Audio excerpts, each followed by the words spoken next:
Mesdames, Messieurs, chers téléspectateurs, bonjour et merci de nous retrouver sur Vision 4 Télévision. Nous émettons depuis Yaoundé, la capitale politique du Cameroun. Le Cameroun, c'est bien sûr le pays de son Excellence Paul Biya, président de la République, notre cher et beau pays, élu de manière démocratique. C'est également le pays de Albert Roger Mila, de Samuel Eto'o, et bien sûr de Parfait ici et toi qui est sur le plateau de Francis Bertrand Bonga et de Martial Ona. Le programme c'est Tour d'Horizon, on sera ensemble jusqu'à 11h52 ce matin. Nous parlerons de l'éthique et de la déontologie du journalisme au Cameroun, la problématique du respect de l'éthique et de la déontologie du journalisme au Cameroun. Et bien sûr le prétexte est connu, demain c'est la journée mondiale de la liberté de la presse. Comment se porte le Cameroun dans le domaine? On en parlera demain, mais ce matin nous séjournons dans le ventre, ce qui est considéré comme le ventre mou de la presse camerounaise, le non-respect des règles éthiques et déontologiques. Parfait ici, bonjour. Bonjour Ernest Obama, bonjour à tous nos nombreux téléspectateurs. Je voudrais dire bonjour ce matin à Francis Bonga, mais également à Martial Ona. Nous allons également dire justement donc bonjour à tous les hommes et femmes de médias qui travaillent au quotidien, que ce soit au Cameroun ou alors demain. Vous l'avez dit tout à l'heure, Ernest Obama, demain ce sera la journée mondiale de la liberté de la presse. Donc nous pensons à tous nos collègues, à tous nos confrères qui se battent au quotidien pour d'abord collecter l'information et maintenant mettre cette information à la disposition des lecteurs, des auditeurs, des téléspectateurs et tout ce qui va avec. Bien des choses à tous ceux qui ont fêté hier dans le cadre de la 132e édition de la fête du travail. Elles étaient nombreuses, les entreprises qui ont pu rivaliser d'adresse au niveau des défilés sur toute l'étendue du territoire national. Ce matin, naturellement, le travail a repris de plus belle. On doit faire un effort d'être consciencieux, avoir la culture professionnelle pour avoir un bon rendement dans nos différentes entreprises. Bonjour à tous et à toutes. Merci beaucoup. On va souhaiter ce matin un joyeux anniversaire à Madame Guébédian Marie. Elle vit à Nkolmeket, sur la route de Sambelima, je ne me trompe pas. Nkolmeket, c'est sur la route de Sambelima. C'est votre sœur qui vit au Congo, en République populaire donc, du Congo, ce qu'on appelle Congo-Brazza. Donc, qui vous souhaite un joyeux anniversaire ce matin. On va également dire bonjour de manière particulière ce matin au conseiller technique au ministère des Finances, Monsieur Kawamba, qui nous écoute de manière religieuse également tous les jours sur les antennes de Vision 4 Télévision. Francis Bertrand Bonga est avec nous ce matin. Bonjour cher ami. Bonjour Ernest Obama, bonjour Parfait, bonjour également Martial Ona. Je voudrais ce matin dire un bonjour sympathique à quelques personnes que nous avons rencontrées au courant de ce long week-end. Je voudrais tout d'abord penser à la famille Nguiche, avec France Nguiche qui travaille du côté du fret, c'est du côté de l'aéroport international de Yaoundé pour le compte des douanes. Toujours dans cette même famille, je salue Christelle Nguiche, qui elle est greffière. Vous comprendrez que la liste ne s'arrête pas là, parce qu'il y a aussi le docteur Nguiche Laure, et je salue également Ghislaine Ngono, qui est également du côté des douanes. C'est des dames qui travaillent pour ce pays, qui ont eu la formation requise et adéquate pour servir au mieux les intérêts de notre nation. Je voudrais également ce matin saluer Pauline Dim. C'est une dame au grand cœur qui sait souvent joindre l'utile à l'agréable. Elle a souvent été présente chaque fois qu'on l'a sollicité dans plusieurs domaines. Je salue également Pauline Dim. Et puis, je voudrais souhaiter ce matin joyeux anniversaire à deux personnes, précisément à Banja Avi Ilan.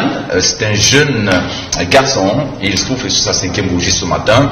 De même que je voudrais dire et souhaiter un joyeux anniversaire à Madame Armel Bomba. Elle s'appelle Elisabeth Ananga, qui souffle également sur un an de plus ce matin. Pour chuter, Ernest Obama, j'adresse un bonjour sympathique et cordial à tous ceux qui sont des fidèles de ce programme, à tous ceux qui supportaient le Bayern comme moi hier, mais qui malheureusement n'ont pas eu le résultat escompté. J'ai vu le Real peiner, j'ai vu le Bayern l'essouffler, mais à la fin, malheureusement, le résultat est celui que nous connaissons de partout. Et j'ai dit, c'est tant mieux pour le spectacle. On s'est bien régalé hier soir. Et bien sûr, c'est le Real de Madrid, le très grand Real de Madrid, qui jouera donc pour la 3e fois consécutive. La finale de la Ligue européenne des champions sera à Kiev et l'adversaire du Real sera connu ce soir. La confrontation entre l'AS Roma et bien sûr la formation de Liverpool. Au match aller, Liverpool s'est exposé sur le score de 5 buts à 2. Donc ce soir, pour se qualifier, l'AS Roma a besoin de marquer 3 buts, de gagner comme il l'avait fait déjà contre le FC Barcelone, 3-0 pour se qualifier. C'est donc une opération qui sera difficile quand on connaît l'armada de l'équipe de Liverpool, avec notamment l'Africain Mohamed Salah, l'Égyptien Sadio Mané, le Sénégalais, et bien sûr le Brésilien Firmino. L'équipe de Liverpool est bien partie pour se qualifier ce soir, donc au cours de cette confrontation. On va accueillir Martial Tadé ce matin. Martial, bonjour. Bonjour Ernest Obama, bonjour à Parfait Alici, bonjour également à Francis Bonga, bonjour à tous les travailleurs qui étaient justement en fait hier dans le cadre de la célébration de la 138e édition de la Fête internationale du travail. Merci beaucoup. Transparence oblige pour éviter tout soupçon du chef de la commission logistique, M. Bonga, Albert Ayomba, la Fédération camerounaise de football, vous apporte 3 ballons tout à l'heure à 10h pour la Super Coupe Samuel Eto'o. On va prendre la revue de la presse de ce matin de Martial Tadé. Martial, que disent les journaux ce matin? Et on ne fera pas une conférence de titre ce matin, Ernest. Bon, on va commencer justement avec le journal sans détour de Nestor Ndiatou qui est donc en kiosque ce matin, qui revient notamment sur l'élection présidentielle qui est donc annoncée au Cameroun au mois d'octobre prochain, laquelle élection présidentielle affiche désormais tous les ingrédients d'un agenda anticipé, d'une présidentielle anticipée. On parle entre autres de l'appel massif à l'inscription des uns et des autres sur les listes électorales des militants du RDPC avant le 31 mai. On se souvient, le secrétaire général du comité central du RDPC était justement du côté de Douala. Il avait justement appelé tous les citoyens, militants et militantes, ainsi que les sympathisants du Rassemblement démocratique du peuple camerounais à s'inscrire massivement sur les listes électorales. Et le journal de Nestor Ndiatou qui en parle ce matin essaie justement de revenir là-dessus en parlant de tous ces ingrédients qui sont désormais mélangés, ils sont désormais mis ensemble et on s'achemine invraisemblablement vers une élection présidentielle anticipée. L'anecdote, le journal pour qui enquêter est un risque et écrire un devoir revient également sur cette actualité-là en parlant notamment de cette élection présidentielle qui est donc désormais annoncée au Cameroun avec ce meeting de Joshua aussi, le candidat investi du SDF, le Social-Démocratique de Front, qui menace désormais les leaders des partis politiques de l'opposition. Ce dernier les a sommés. Il les a sommés, et le mot est justement à sa juste valeur, il les a sommés de le rejoindre pour le soutenir en vue d'une candidature unique de l'opposition. Il a été clair, ceux qui ne veulent pas nous accompagner seront dans l'opposition éternelle après les élections d'octobre 2018. Joshua aussi s'exprimait donc ainsi du côté de Mbouda dans le cadre justement d'un meeting qui était annoncé de ce côté-là, un meeting qui a d'ailleurs fait courir grand foule. Joshua aussi qui a également essayé d'analyser justement l'élection présidentielle de 1992 en parlant des traîtres, les traîtres qui ont infiltré l'opposition. Et parmi les traîtres, Joshua aussi s'est voulu clair, il s'est voulu clair, des traîtres étaient à l'époque infiltrés dans ce qu'ils appelaient opposition, et parmi eux, il y avait des gens comme les Bello, pour emprunter son expression. Joshua aussi qui était donc en meeting du côté de Mbouda. Mais la grande une du journal de Jean-Pierre Amougou Belinga est bien sûr consacrée à cette révélation qui a été faite par le ministre de l'administration territoriale, Paul Atanga Ndji, qui était justement du côté de Douala. Trafic d'armes, c'est désormais la cote d'alerte. Paul Atanga Ndji le reconnaît officiellement. Il y a un peu plus de 27 000 armes en circulation illégale au Cameroun. Le journal enquête là-dessus et dévoile tous les circuits et les mécanismes de ce trafic qui justement menace la sécurité du pays. Et le ministre Paul Atanga Ndji invite justement les armuriers à déposer désormais les bilans des achats auprès des autorités territorialement compétentes. Le point d'eau parle de confidentialité entre Nebengor, l'ancien ministre des Transports, et le pouvoir de Yaoundé, notamment Paul Biya. Mebengo implore le pardon de Paul Biya. C'est la grande une du journal dans sa parution de ce matin. Des informations puisées à bonne source nous renseigne le journal. Dans l'entourage du président de la République font état de ce que depuis son retour de son voyage en Chine, le chef de l'État aurait reçu en audience certains dignitaires de son sud natal, et à la manette on parle notamment de son conseiller juridique Jean Fouman Akame, Michel Mvame Boutou, qui ont donc été dépêchés par l'ancien ministre des Transports pour justement demander pardon en son nom au président de la République, son Excellence Paul Biya. On parle des crimes rituels avec le journal Le Zénith qui est en kiosque ce matin, lequel nous renseigne justement qu'un vaste réseau des pratiquants de ces crimes rituels-là a finalement été démantelé. C'est de l'épouvante, c'est de l'horreur, c'est de l'indignation du côté de la frontière entre le Cameroun et le Gabon. On parle également d'un gang démoniaque qui serait justement entre les mains de la police camerounaise, des gangs démoniaques. On en parle également dans les colonnes du journal L'Essentiel du Cameroun. L'Essentiel du Cameroun qui revient notamment sur le scandale du siècle,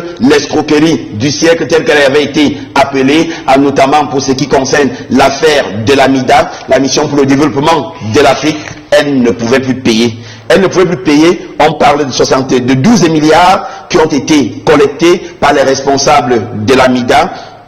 9 milliards 176 millions sont portés disparus. On ne sait pas où est-ce qu'ils se retrouvent aujourd'hui. Seuls 3 milliards 622 millions ont été retrouvés dans les caisses de l'AMIDA. Et le journal nous renseigne aujourd'hui qu'il fallait exactement 66 milliards de francs CFA à l'AMIDA pour payer l'ensemble des souscripteurs. C'est donc la grande une du journal L'Essentiel du Cameroun dans sa parution de ce matin. Le Info Matin quotidien revient sur la crise anglophone avec la médiation qui a été celle de l'Église catholique romaine. Le journal nous renseigne aujourd'hui qu'elle a finalement été disqualifiée. L'Église a été disqualifiée et pour cause. International Crisis Group, en la présentant comme la seule institution capable de pousser au dialogue entre le pouvoir et les sécessionnistes, l'ONG américaine oublie de révéler les divisions qui minent un clergé désormais incapable d'afficher sa neutralité.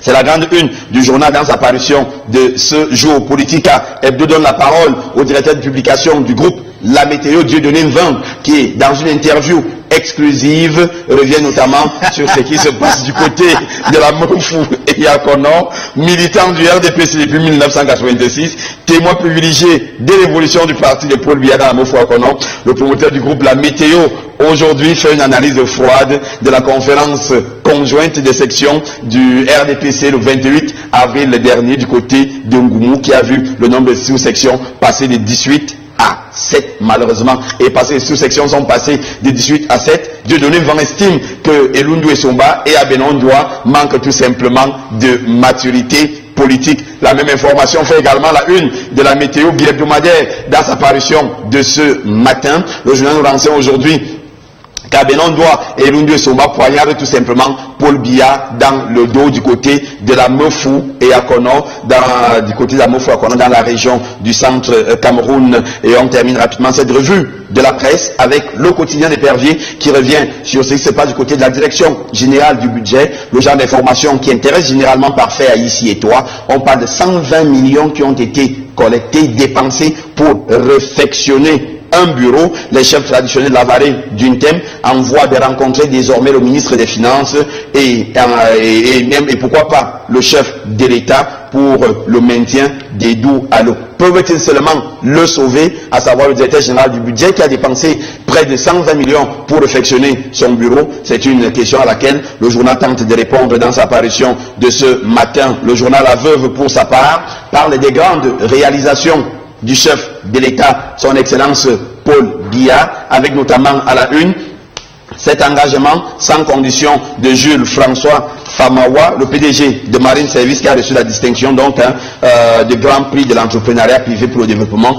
économique en 2017 au Cameroun. D'autres qui travaillent également pour le chef de l'État, il s'agit notamment du génie militaire, le génie militaire qui est désormais prêt à parer à toute éventualité. C'est ce que le journal Sa Presse nous dit ce matin, notamment sur ce qui est de la détection des engins explosifs. Les sapeurs du génie militaire ont reçu une formation de pointe à même de les spécialiser dans la lutte contre les engins, les explosifs improvisés dans un contexte sécuritaire particulièrement agité à l'aube bien sûr de la Coupe d'Afrique des Nations de 2019 que le Cameroun va d'ailleurs abriter. Expression économique pour sa part parle justement d'économie dans notre pays avec notamment le top 10 des grands échecs de l'État dans la banque. Le journal revient notamment sur toutes ces banques qui sont mortes au Cameroun, ces banques qui ont fait faillite. Il s'agit entre autres de la banque agricole, de la banque des PME qui a été annoncée comme fonctionnelle mais qui aujourd'hui peine à tirer le diable par la queue. Il s'agit du FONADER, de la Banque camerounaise de développement, mais également aussi de plusieurs autres institutions financières qui affichent malheureusement un bilan morose désormais. Écho Matin parle de l'industrie cacaoyère mondiale, qui connaît quelques petits problèmes avec notamment ces quelques 100 milliards de dollars qui ont été réalisés en 2017, mais malheureusement, nous le disons, sur 100 milliards de dollars, les producteurs du cacao ont tout simplement reçu 6 milliards de dollars. Et on met un terme à cette revue. Merci beaucoup Martial Ouna pour cette excellente et brillante revue de la presse. On va faire un clin d'œil à notre ami du 13e à Paris, Josiane Ladouce, qui a perdu sa tante, Maman Kenyi Anastasie, qui est donc décédée à l'hôpital protestant de Mbou. C'est à Bandjoun, qui sera enterrée le 12 mai prochain, Maman Kenyi Anastasie. Alors on a eu la revue de la presse de ce matin et un seul titre avec un point d'interrogation qui nous ramène au petit débat qu'on a eu hier. Et je souhaiterais que la régie, si la régie peut faire la photo de cette une là rapidement, ça va nous permettre de passer même 1 ou 2 minutes. Chacun va dire un mot sur la une de ce matin. 120 millions pour réfectionner un bureau. Mais il faut combien de temps pour faire la photo de cette une là? Voilà, allez-y rapidement. Voilà. Est-ce que c'est bon à la régie? Voilà. Photo? C'est bon. Super. 120 millions pour réfectionner un bureau. Avec un point d'interrogation. Parfois ici, je crois que c'est un petit pendant pour vous. Alors, le lecteur, quand on va chercher un journal, quand on voit ça à la une du journal, 120 millions pour réfectionner un bureau, qu'est-ce qu'on se dit? Un bureau. Bon, Tati, le titre là, Tati? Dans ma vie, moi je n'aime pas être redondant. Lorsque j'ai donné une position sur une affaire, moi je passe. Maintenant, comme vous voulez nous soumettre à nouveau à cet exercice, nous allons le faire. D'abord, ça ne fait pas l'affaire du directeur général du budget, puisque les uns et les autres ne comprendront pas que nous étions là dans le cadre d'une discussion journalistique ou professionnelle et prendront cela autrement. Alors, j'ai dit hier qu'il y a ce que je peux appeler ici des questions rhétoriques en journalisme. Quelqu'un peut effectivement poser cette une au niveau de son journal. 120 millions pour réfectionner un bureau. Point d'interrogation. Vous pensez que quand le journaliste met cela à la une, c'est parce qu'il n'a pas l'information? S'il décide d'en parler, c'est justement parce qu'il a l'information. Et si vous lisez l'article, malheureusement, je me dis que nous n'aurons pas suffisamment de temps pour lire cet article. Je peux vous lire le... Il est vraiment dense. Gabéji à la direction générale du budget, oui. Edou Allo dépense 120 millions pour la réfection de son bureau et poursuivre. La réfection à 120 millions de francs CFA du très luxueux bureau hérité d'Antoine Samba aurait été confiée, on dirait au conditionnel, aurait été confiée à une certaine... Et une avance de 50 millions a été empochée. C'est bon, vous voyez, à l'intérieur, ça rejoint ce que je viens de dire. À l'intérieur, effectivement, après l'interrogation de la une, lorsque vous venez donc à l'intérieur du journal, vous voyez, c'est écrit Gabéji à la direction générale du budget, Edou Allo dépense 120 millions de francs CFA pour la réfection de son bureau. Vous voyez là que le journaliste est déjà affirmatif. Vous voyez un tout petit peu. Le journaliste qui le met à la une a une idée. Il va attirer l'attention des lecteurs. Il veut rendre cette affaire, justement, le style de vous déguiser votre appétit. 120 millions pour réfectionner un bureau, point d'interrogation à la direction générale du budget. Ah, quelqu'un s'arrête, pas possible. Comment cela peut être vrai? Il va acheter. Et fait donc qu'elle achète ce journal, à l'intérieur, il a plus d'éléments, il a plus de précision, il a des affirmations, il a des indices, il a des éléments, et ainsi de suite, ainsi de suite. Je vais vous faire comprendre, je l'ai dit hier, au niveau de la presse écrite, je parle beaucoup plus à ce niveau de la presse écrite. Il y a deux objectifs fondamentaux. Un, donner l'information. Deux, vendre le journal. Parce que si vous ne vendez pas le journal, naturellement, votre entreprise de presse est appelée à mourir. Mais j'avais bien expliqué hier, dans un contexte purement camerounais, pourquoi habituellement on donne tout à la une. C'est parce que la majorité des DP, dont les patrons de journaux au Cameroun, ne vivent pas de la vente de leurs journaux. Certains d'entre eux vivent du lynchage qu'ils font à la une, à l'endroit des hautes personnalités, à l'endroit de certains individus. Il sait donc très bien que son problème, s'il a dit que Doualo, je ne sais pas comment on l'appelle, a dépensé 500 millions pour réfectionner son bureau, il le plaque comme cela à la une de manière affirmative. Même s'il ne vend pas 2 exemplaires de ce journal, ça ne lui dit rien. Peut-être que c'est une commande. Il sait en lynchant comme cela le directeur du budget, il peut avoir 10 millions pour son journal. C'est de ça qu'il est question. J'ai une question à vous poser. Oui. Qu'est-ce qui est plus dans la une, là, 120 millions pour réfectionner un bureau, qu'est-ce qui attire? C'est le montant ou c'est le fait que la question, qu'il y ait une sorte de suspension, le point d'interrogation? Vous voyez, si ce n'était pas important, le monsieur d'abord n'allait pas mettre un point d'interrogation. Dans un contexte où nous sommes dans un pays où tout le monde n'est pas riche, nous sommes dans un pays par moment un peu pauvre et très endetté. Si on vous fait quand même, si on pose une question de 120 millions pour réfectionner un bureau, monsieur Ernest Obama s'attire l'attention. Le chiffre déjà pour réfectionner un bureau, 120 millions est déjà énorme. Donc le monsieur, le journaliste ici, veut attirer l'attention des lecteurs. Il veut susciter un électrochoc pour celui absolument qui est devant cette une, de manière interrogative. Puisque le monsieur même qui lit la une, il se dit que ce n'est pas possible qu'on puisse réfectionner un bureau à 120 millions. Maintenant, pour qu'il voit comment cela a pu être possible du côté de la direction générale du budget, il sera obligé d'acheter le journal. Vous savez, je vais vous donner un autre élément, et là nous restons vraiment dans la communication, et plus singulièrement dans la publicité. Et il y a un style, et il y a un genre, il y a une méthode de publicité que l'on appelle le teasing. Que vise le teasing? Le teasing vise à susciter l'attention, à susciter l'intérêt. C'est de ça qu'il est question.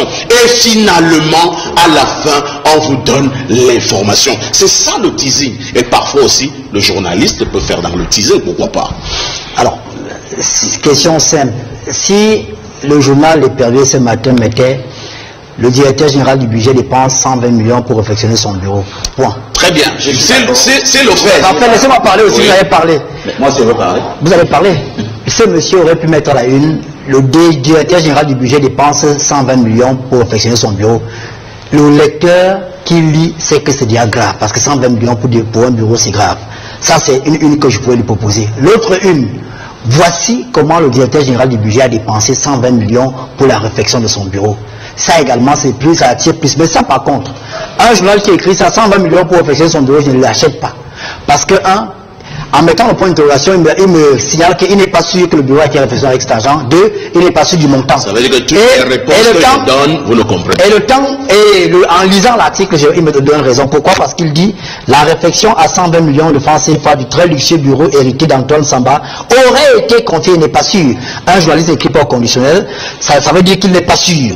Aurait été confié à une certaine, je ne donne pas le nom de la dame Linda, c'est un prénom, qui aurait déjà, on est dans le conditionnel, on est dans les supputations, on n'a pas l'information.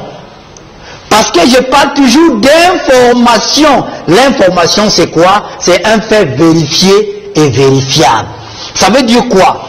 Si à la une du journal, on me met le directeur général du budget dépense 120 millions pour réfectionner son bureau, ça suppose que, on a pu avoir, parce qu'à 120 millions, c'est un marché qui est passé, on a pu avoir l'appel d'offres, ou alors on a les traces de paiement.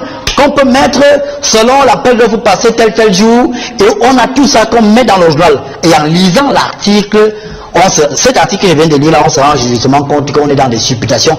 Et ça montre bien, pas fait ici, peut-être votre idée de mettre des points d'interrogation à la une vise à aiguiser l'appétit des lecteurs, mais la plupart des journaux qui mettent des points d'interrogation à la une, c'est parce qu'ils n'ont pas la bonne information et qu'ils se disent que le point d'interrogation pourrait leur permettre d'avoir, pourquoi pas d'attirer des lecteurs. On va prendre le Congo-Ça du jour. Alors ce matin, allons-y rapidement avec cette histoire qui s'est déroulée dans un quartier de la ville de Yaoundé, l'histoire d'une jeune demoiselle, mais qui avait déjà l'âge de pouvoir vivre seule. Elle a donc fait la rencontre d'un monsieur beaucoup plus âgé qu'elle. Le monsieur était âgé d'un peu plus de 60 ans et la jeune fille à la trentaine. Et donc ils ont commencé à vivre ensemble et le monsieur s'occupait plutôt bien d'elle. Il a pris pour elle un appartement bien douillet dans un quartier chic. Il a équipé la maison, il lui a acheté un véhicule et tout se passait bien entre eux.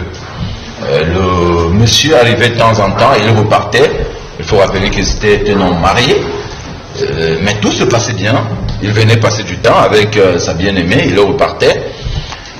Et pendant ce temps, la jeune demoiselle, je ne peux pas savoir ce qui s'est passé, mais toujours est-il qu'elle a commencé à entretenir une relation avec quelqu'un dans l'immeuble. Cette personne, c'était son voisin où elle habitait, c'était son voisin, un voisin qui n'avait pas les mêmes prédispositions financières que le papy qui venait là de temps en temps. Et donc, malheureusement, le voisin s'occupait plutôt de la femme, mais dans d'autres dispositions. Et donc, elle se plaisait avec lui. Mais à un moment donné, le voisin, qui, rappelons-le, ne donnait aucun copain à la fille, a commencé à être très jaloux. C'est-à-dire suivre le téléphone de la fille, de temps en temps. Et finalement, il s'est rendu compte qu'il y a un numéro qui appelait régulièrement la fille. Il savait naturellement que la fille avait quelqu'un dans sa vie. Mais lui, il commençait à vouloir envahir la fille.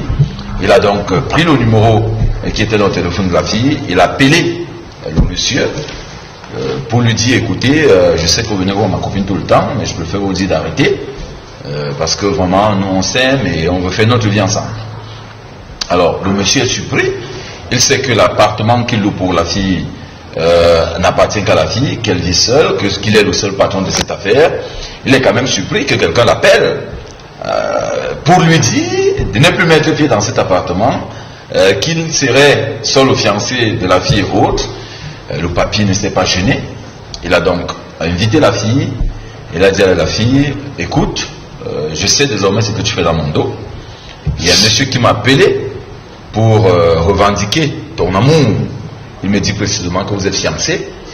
Et le monsieur me dit être dans ce même bâtiment avec toi. Donc, ce que moi je vais faire, c'est que je vais enlever mes pieds dans cette affaire.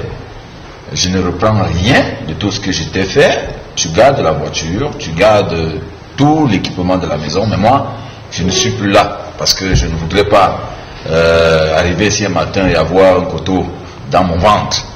Le monsieur a tourné le dos, il est parti. La fille était dépassée par cette situation. Elle a appelé son amant de l'immeuble pour naturellement exprimer son mécontentement et tout ce que vous imaginez, sauf qu'au moment où elle le fait, elle est déjà enceinte. De qui? Du jeune homme de l'immeuble. Okay. Elle est enceinte de lui. Et compte tenu de cette situation, le jeune homme savait déjà qu'elle était enceinte de lui. Et c'est ce qui l'a d'ailleurs motivé à dire au papy d'arrêter ses allées et venues chez la fille. Mais seulement l'information, c'est que la fille annonce à ce jeune homme que comme il s'est comporté de cette manière, elle va se débarrasser de cet enfant. Le gars lui dit donc, mon enfant n'ira nulle part et n'essaye même pas. Parce que si tu essayes, je vais user de tous les moyens de toi pour que tu payes pour le crime. Et donc, le monsieur, le jeune homme, a déjà fait convoquer la fille, c'est-à-dire aller introduire une plainte pour promesse d'avortement. Il a introduit une plainte et on a convoqué cette fille qui n'a pas déféré la première convocation. Et cette fille qui me racontait l'histoire a voulu savoir si ça ne peut pas être dangereux pour elle qu'elle se présente à cette autorité qui l'a convoquée pour cette affaire. Elle est dépassée, elle est déprimée, elle ne sait plus à quel sens. Qui lui a demandé d'avorter? Elle-même, puisque le papier n'est plus à l'ordre du jour, puisque le papier a dit au revoir à partir du moment où il a été informé par une tierce personne de l'existence d'une relation dans son dos. Il a donc estimé que la fille n'est pas sérieuse et qu'il préférait quitter de cette relation pour éviter des bruits, pour éviter des chantages et tout ce que vous imaginez. Martial, commentaire. Vous savez, Ernest Obama, qu'elle me pardonne, il y a une certaine catégorie de filles qui, ma foi, parfois ne savent pas ce qu'elles veulent dans la vie. Vous avez donc un monsieur qui veut vous épouser, qui vous loue une maison. Attendez, le monsieur est marié, le papier est marié? Le papier est marié. Il faut dire que depuis que le papier est parti, ça fait 2 mois, la fille ne parvient plus à payer le loyer. Mais son voisin d'Ama ne donne même pas un copec. Lui dit qu'il n'a pas d'argent. Ok, ça me conforte dans ce que je voulais dire. Il y a certaines filles qui, ma foi, parfois ne savent pas ce qu'elles veulent dans la vie. Certains me disent que le monsieur est marié, et puis quoi? C'est un bantou. Qu'est-ce qu'on recherche dans le mariage? Ce qu'une jeune fille doit fondamentalement rechercher dans le mariage, c'est la sécurité. Si un homme vous met en sécurité, cet homme est votre mari. Si un homme, la sécurité, qu'est-ce que j'entends par sécurité? Si un homme sait que vous avez mal à la tête et que vous devez aller à l'hôpital, c'est la sécurité. Si un homme sait que vous avez besoin de manger, c'est ça la sécurité. Si un homme sait... L'affaire qu'on va faire chez le maire, là, ce n'est que du papier. C'est un papier qui a certes une valeur légale. On va décourager parfois ici, hein. Parce que quand vous dites que ce n'est qu'un papier, parfois vous dites, bon, tant mieux, donc j'abandonne. Non, je ne peux pas décourager parfois ici, non. Ce n'est qu'un papier qui a certaines... Ça sera trop tard pour me décourager. Tu es engagé. Non, ce papier-là, c'est un papier qui vous confère ce qu'on peut appeler le définitif. Le définitif. Mais en même temps, ce papier ne vous donne pas toutes les garanties. Vous pouvez être avec un homme aujourd'hui qui vous fait tout comme ce papier-là, qui vous donne tout. Et du jour au lendemain, vous dites non, je veux le papier, il faut faire ceci, non. Dès qu'il vous donne ce papier-là, c'est le jour-là qu'il commence à dormir dehors. C'est le jour-là qu'il commence à découcher, qu'il commence à faire tout. Non. Voilà un monsieur qui vous a tout donné. Il vous a donné une vie. Il vous a donné un respect social. Il vous a donné une maison. Il a équipé la maison. Il y a tout mis. Il vous donne de l'argent chaque fin du mois. Il vous donne même la voiture. Il vous donne. Mais le merci que vous trouvez à lui donner, c'est de lui faire un bébé dans le dos. Ma fille, non. Non. C'est ce que, il y a ce qu'on appelle le karma dans la vie. Parfois, il y a des choses qui vous arrivent, vous vous demandez, ouais, pourquoi j'ai les malsances comme ça là? Pourquoi aucun homme ne me regarde? Pourquoi? Mais vous allez voir ce genre de filles là. Elle se vantait là de manger, dit non, attends, laissez-moi ça. N'est-ce pas? Il y a même des hommes qui me draguent. Bon gars là, même c'était même qui? Bon gars me donnait même trop quoi. Non, il y a des hommes qui me font la cour ici dehors. Il y a des hommes qui me font. Mais en réalité, ces hommes là viennent vers vous juste parce qu'ils veulent vous utiliser. S'ils étaient capables de s'occuper de vous, ils auraient fait ce que ce papy là a fait. Il l'a fait. Maintenant, le jeune homme... Le papier a 70 ans même ici. Ah, on vient d'envoyer le message, il n'y a pas de souci. Même s'il a 70 ans, monsieur Bonga, ce monsieur a tout donné à cette femme. D'accord. Il a considéré cette fille... Est-ce qu'elle fait la garde de l'enfant ou pas? Moi, je ne conseillerais jamais une femme d'avorter. Si elle peut garder l'enfant, qu'elle garde l'enfant, mais qu'elle sache qu'elle a tout perdu. Mais il y a quelqu'un à qui je vais parler, le jeune homme, qui a appelé le papy là. Mon frère, j'ai pas envie de dire quelque chose à l'antenne, mais vous êtes non, il est... Non, j'ai pas envie de dire ça à l'antenne, mais il est plus bas qu'une semelle de chaussures. Il est plus bas qu'une semelle de chaussures. Vous êtes quoi? Vous n'êtes qu'un profiteur, jeune homme. Vous avez profité de l'argent que ce monsieur a donné à cette fille pour s'entretenir et se faire belle. Parce que c'est l'argent du papy qui a rendu cette fille belle. C'est l'argent du papy qui vous a donné envie d'aller vers elle. Maintenant qu'elle n'aura plus cet argent-là, vous allez faire comment? Merci, elle sera plus belle. Parfait ici, commentaire, on vous écoute. Vous savez, je vous disais la dernière fois ici que la pauvreté n'était pas une bonne chose. Les gens ont pris cela au premier degré. Battez-vous pour toujours pour que vous ne soyez pas pauvre dans votre vie. En tout cas, moi je me bats pour que je ne sois pas pauvre. Et quelqu'un me renseignait encore que vous pouvez être issu d'une famille pauvre, d'un papa et d'une maman pauvre. C'est pas grave, c'est pas un péché, mais ce sera un péché et une honte si vous-même vous mourrez pauvre. Oui, cette fille est une pauvre fille. Elle est pauvre financièrement, elle est pauvre mentalement. Vous voyez un tout petit peu. Elle n'était pas pauvre, le monsieur lui donnait tout. Je vous dis que avant que ce monsieur ne connaisse, ne fasse connaissance de cette fille était quoi? Elle a sa licence en droit quand même. La licence donne l'argent? Non, je pose une question. Francis me dit qu'elle a sa licence en droit. La licence donne l'argent, la licence ne donne pas l'argent. Vous pouvez avoir une licence, un master, un doctorat, mais vous êtes pauvre. C'est de ça qu'il est question. Moralement. Le diplôme ne donne qu'une présomption de connaissance. Alors, cette fille qui est donc pauvre financièrement et mentalement a pensé faire comme plusieurs au Cameroun et probablement dans d'autres pays, escroquer de l'argent, de l'avoir à ce que vous avez appelé un papi. Vous voyez un peu? Elle s'est dit que non, c'est le sponsor. Voilà les mots des filles au Cameroun.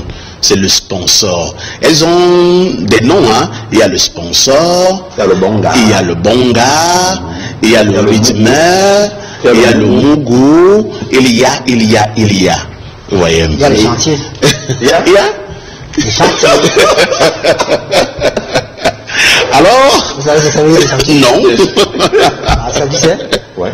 C'est quoi les chantiers? Le chantier, c'est lui qui donne. Ah, calès. Qui donne le Qu'est-ce que Qui donne le c'est pas? Je Alors, dirai après l'émission. alors cette fille a pensé qu'elle pouvait avoir son sponsor qui est dans le papier, qui lui donne de l'argent, qui loue la maison, qui équipe la maison, qui lui achète une voiture, qui achète le cercueil lorsque papa est mort ou bien l'oncle est décédé, et qui envoie les petits frères à l'école, qui s'occupe des maladies de la belle-mère, ainsi, c'est le sponsor.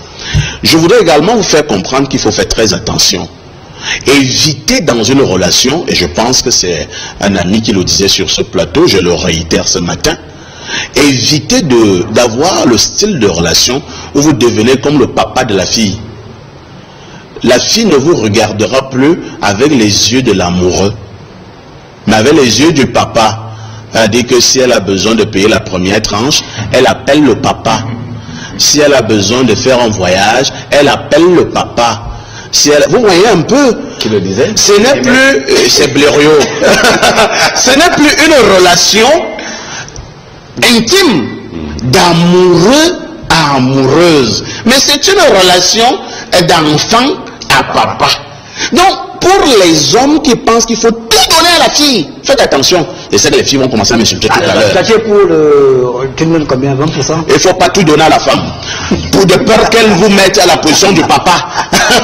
Et maintenant, donc, elle va chercher l'amoureux. Vous voyez un tout petit peu. Donc, c'est de ça qu'il est question. Deuxième chose, le jeune homme de l'immeuble est un moins que rien.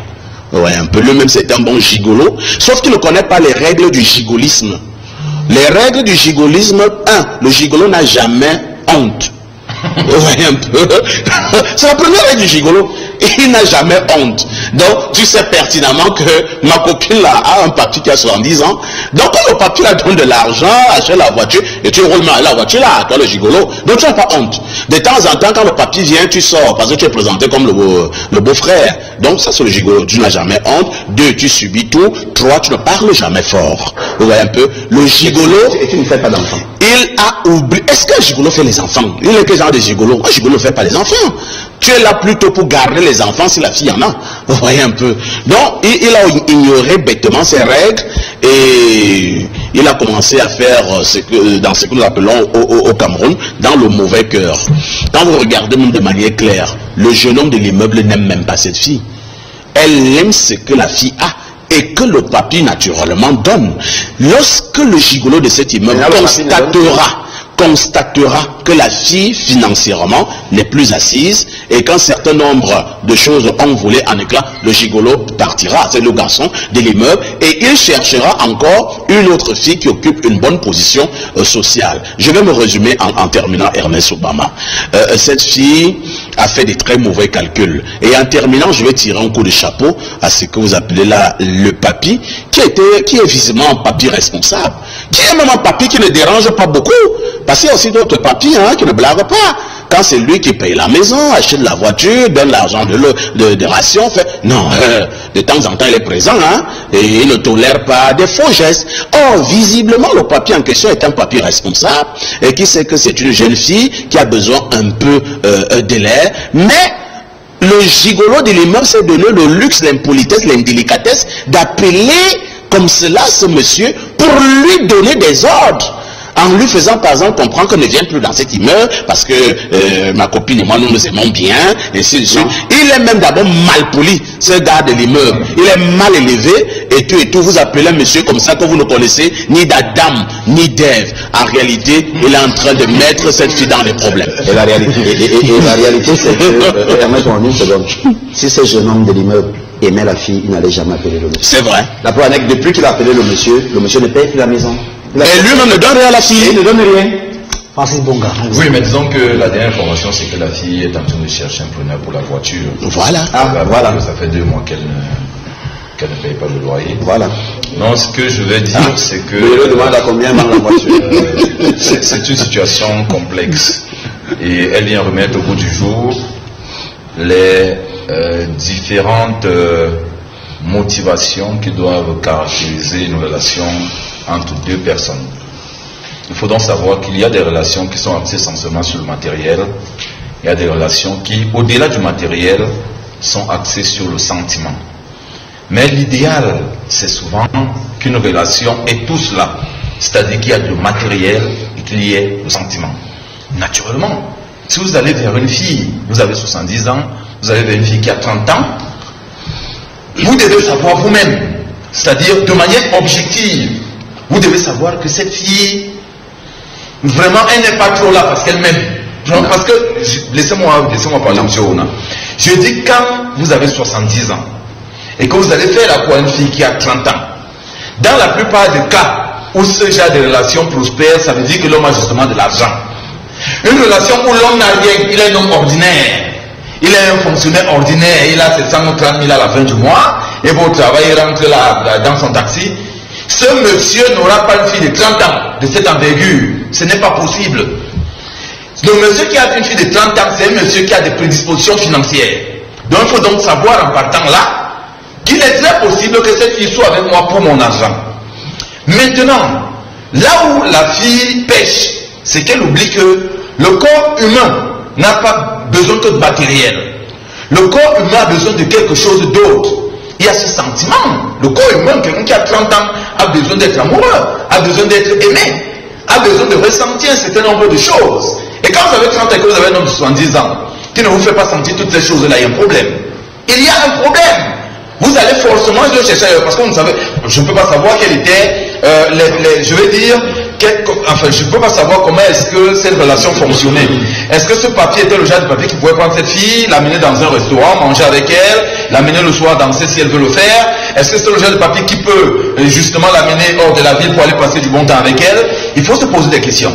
Si dans cette relation, il n'y a pas tous ces éléments-là, cela peut fortement influencer l'attitude de la fille, qui peut donc penser qu'avec quelqu'un de moins âgé que le papy, elle peut entretenir un certain nombre de relations qui puissent satisfaire la personne humaine qu'elle est. Et c'est à ce niveau que la fille a péché, parce qu'effectivement, quand vous allez vers quelqu'un pour cette prédisposition financière, il faut savoir que vous êtes obligé d'avoir un certain nombre de privations. Vous devez savoir par exemple que vous n'aurez pas l'amour à 100% que vous recherchez. Parce que ce monsieur, premièrement, il ne sera peut-être pas présent. Deuxièmement, il ne vous apportera pas les petites choses dont vous avez besoin pour agrémenter votre amour, etc. Ça fait que la fille qui va vers ce genre d'aventure doit être une fille préparée. On dit quand vous partez du Cameroun pour aller au front, c'est-à-dire que vous allez en Europe, sachant que personne ne vous attend, vous devez partir en sachant que vous pouvez dormir dehors. Mais si vous partez du Cameroun pour l'Europe en vous disant que je n'ai rien et que vous ne voulez pas dormir dehors, il y a problème, vous serez obligé d'aller braquer pour trouver une maison. Donc cette fille, effectivement, était dans cette situation. Elle cherchait certainement quelque chose que le vieux ne lui apportait pas. Et là, je suis constant là-dessus. Il est évident que si elle allait avec le voisin, elle a fait un mauvais choix, mais très certainement, elle cherchait quelque chose que le papy ne lui apportait pas. Et maintenant, la conséquence, c'est que naturellement, le papy s'en est allé et la plus grande perdante dans cette affaire, c'est elle. Merci. Parfait, vous voulez ajouter? Oui, je voulais justement dire un mot parce que j'estimais quand même que c'était trop facile de faire comprendre que non, lorsqu'une fille de 30 ans va avec un monsieur de 70 ans, le monsieur de 70 ans doit savoir que non, cette fille n'est pas à son niveau. Non, il faut arrêter ça. Vraiment, Dieu merci, vous êtes venu arranger dans votre deuxième prise de parole.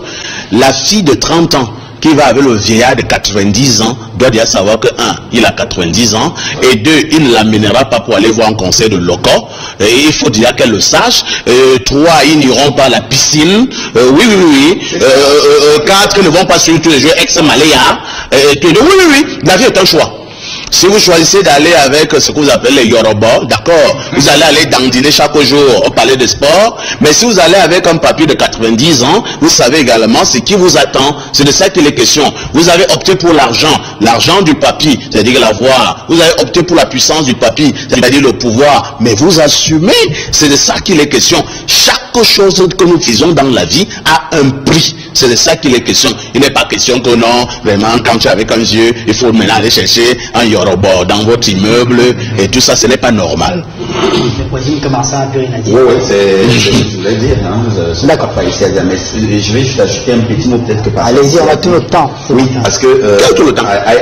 Mais vous voulez parler, parce que moi je passe la parole. À écouter le raisonnement de Francis, c'est un peu comme si il veut légitimer ce que cette fille a fait parce qu'il estime que non, le papy n'était pas là à tout moment.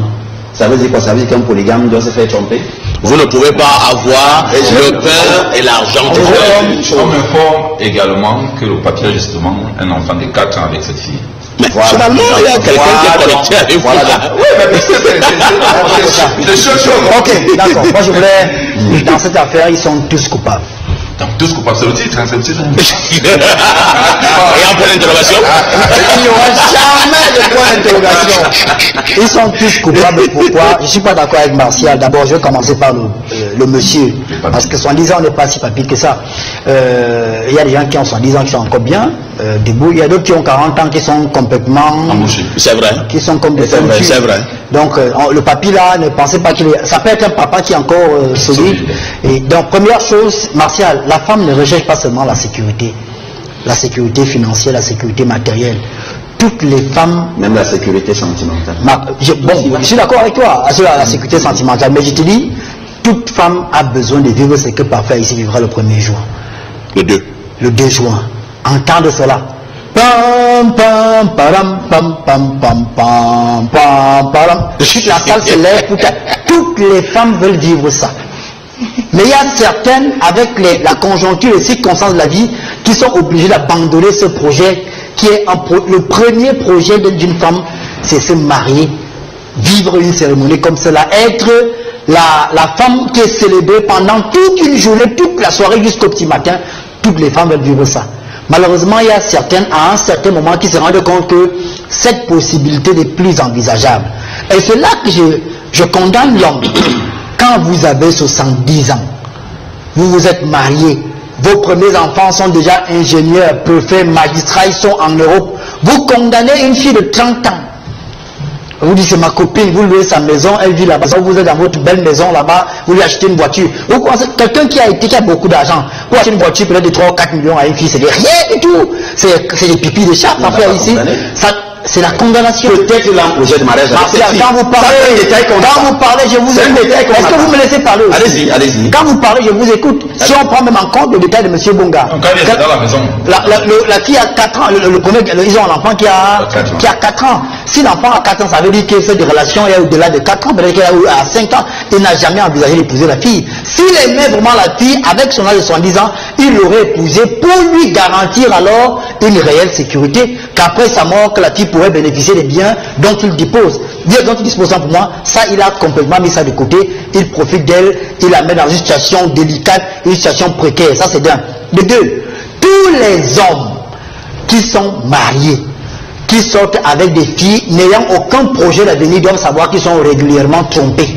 Non, non, si tu penses là que non, je suis parfait, je présente un rien majeur, j'ai ma petite qui vient à Mendong, je parle avant quand je veux. C'est le nom on a dit Bangalaba. Je pense parfait ce matin, puisque Bangalaba c'est le sous-préfet de Pidi, je veux pas avoir de problème avec lui. Je ne peux pas prendre parfait qui est mon collègue, on peut s'arranger après l'émission. Je te dis donc, je vous annonce que si vous avez une fille, elle vit dans un autre quartier, vous n'avez aucun projet d'avenir avec elle. Vous lui achetez des belles voitures, elle change de voiture, elle va en Paris. Non, vous êtes un homme cocufié. Elle a quelqu'un d'autre. Parce que cette fille aussi... Vous êtes en train de créer des problèmes tout à l'heure. Je dis la vérité. Pourquoi partir ici? Parce que cette fille aussi a besoin de passer une nuit entière avec un homme. Elle ne va pas seulement attendre quand ta femme a perdu sa tante, sa mère, son oncle, quand elle est partie au village pour que tu viennes dormir avec elle. Non, elle a besoin également que le matin quand tu vas au travail, qu'elle t'aide à nouer ta cravate. Elle a besoin de ça. Mais comme toi, qui as 70 ans, tu ne peux pas le faire parce que d'abord, tout le monde te connaît, tu as une personnalité. Si tu dors dehors, on va te remarquer au quartier. Il y a des choses, des contingences qui font que tu es obligé d'avoir une certaine attitude. La fille en question aura donc ce qu'on appelle de manière triviale et prosaïque un pompier, un sapeur-pompier, quelqu'un qui sera là pour venir éteindre le feu. Un chantier. Non, c'est pas le chantier. Je vais t'expliquer après ce qu'on appelle chantier. Le chantier est compliqué, c'est très compliqué. Hein. Il va toujours venir quand le feu sera, quand il y aura ébullition, il viendra toujours éteindre le feu, dont le père est responsable. 1. 2. La fille. Je suis d'accord avec Parfait ici. Là, je suis sur la deuxième prière, la fille. Je l'ai dit ici un jour sur le plateau, dans chaque famille, il y a une personne qui est sacrifiée. Tout un prix. J'ai dit dans chaque famille, il y a un sacrifié. Le sacrifié peut être celui que Dieu élève, que c'est quelqu'un, tout marche, il est peut-être le plus riche de la famille. Ça peut également être une famille où il y a une belle fille. La belle fille en question doit se battre pour que ses frères aillent à l'école. Elle doit se battre pour que son oncle qui a un BPC entre à l'école de police. Elle doit se battre pour tout le monde, mais elle doit être sacrifiée. Elle peut donc, et elle peut vivre avec un homme de 70 ans sans projet d'avenir. Elle se contentera donc de l'argent que le monsieur donne pour qu'elle paye l'école à ses petits frères, pour qu'elle trouve un travail à son oncle. Elle est sacrifiée. Mais il y a même le sacrifice en question à des règles. Le vieillard Parfait ici, le monsieur en question, Francis Bonga, il sait, et il savait que la fille le trompait. Mais il y a un orgueil. Il n'a pas besoin que quelqu'un l'appelle pour lui rappeler ça, que quand tu vois là, c'est moi le boss. Il sait. Le monsieur savait qu'il y a quelqu'un, mais vous n'aviez pas besoin de l'appeler. Donc la fille devait tout faire pour que, même si vous avez une autre relation, faire tout pour que la relation ne soit pas à côté de votre conjoint, qui ne soit jamais au courant, pour préserver au moins sa dignité, pour que dans son illusion, il pense qu'il est toujours seul. Je vais terminer par le garçon, mais Parfait ici, quand vous aimez une femme qui vit dans un appartement que vous ne payez pas, la seule chose à faire, si vous l'aimez, c'est la faire partie de cet appartement-là. Ça veut dire que si moi j'aime une fille, elle vit dans un appartement, et on me dit que c'est Parfait ici qui me paye, et moi j'aime la fille, je cherche quand j'ai un peu d'argent, je vais quelque part, je paye une maison 6 mois, je ne dis même pas à la fille. Je cherche quand j'ai un peu d'argent, j'équipe la maison, congélateur, gaz, tout ce qu'il faut, meubles, tout. J'habite tout. Après un matin, je lui dis, écoute, si c'est sérieux avec toi, je veux plus que tu vives dans cette maison-là. Viens, accompagne-moi quelque part. Quand elle arrive là-bas, elle trouve une maison qui est bien. Et c'est ici que tu vis, non, c'est ta maison. Je veux plus que tu vives là-bas parce que c'est sérieux avec toi. Ce n'est pas que tu annonces que tu appelles et on te voit, allô, non, c'est cette fille, je l'aime. Tu aimes quoi? Tu ne peux pas aimer quelqu'un et ne pas être en mesure de s'occuper d'elle. Arrêtez de faire quoi aux filles que vous les aimez alors qu'on n'est même pas habitué à la mesure de vous en occuper. Donc je pense que le monsieur, si vous aimez la fille, il faut louer la maison. Au moins, comme on disait quand on était petit, il faut égaliser. Au moins, égaliser en voyant à plus tard si vous avez les moyens de lui acheter la même une voiture comme le monsieur, acheter également. Voilà. On va prendre la pub à la région surtout derrière.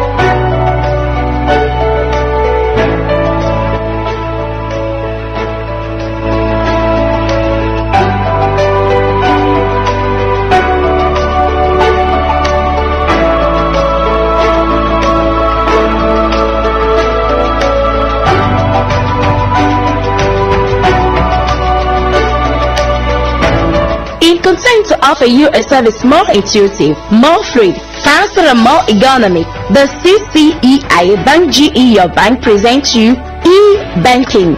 E-banking is your customer space which simplifies you the bank to the very life just in a single click. That's on your computer, your tablet,